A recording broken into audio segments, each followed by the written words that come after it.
স্বামী বিবেকানন্দের ১৬৩তম জন্ম জয়ন্তী পালন করল দার্জিলিং জেলা তৃণমূল ছাত্র পরিষদ।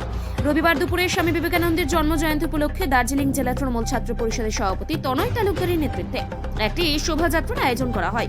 এই দিনের ওই শোভাযাত্রাটি শিলিগুড়ি বাঘাযতীন পার্ক থেকে শুরু হয়ে শহরের মূল পথ পরিক্রমা করে সেবক মোড়ে গিয়ে শেষ হয়। এই বর্ণাঢ্য শোভাযাত্রায় উপস্থিত ছিলেন দার্জিলিং জেলা তৃণমূল কংগ্রেসের সভানেত্রী পাপিয়া ঘোষ, তৃণমূলের দার্জিলিং জেলা সমতলের মুখপাত্র দেবব্রত দত্ত, জেলা তৃণমূল কংগ্রেসের চেয়ারম্যান অলোক চক্রবর্তী সহ অন্যান্য ব্যক্তিত্বরা। এদিন দার্জিলিং জেলার সভানেত্রী পাপিয়া ঘোষ কি জানালেন শুনব।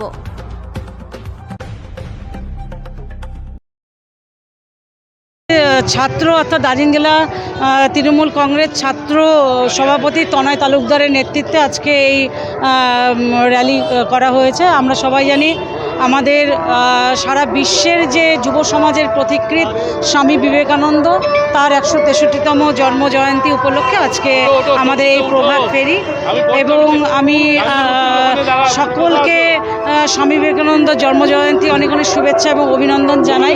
আজকে সারাদিন আমাদের যুব মহিলা বিভিন্ন শাখা সংগঠনের বিভিন্ন সেলের আজকে প্রত্যেকটা ব্লকে ব্লকে অঞ্চলে ওয়ার্ডে আমাদের প্রোগ্রাম রয়েছে, মূল সংগঠনেরও প্রচুর প্রোগ্রাম রয়েছে।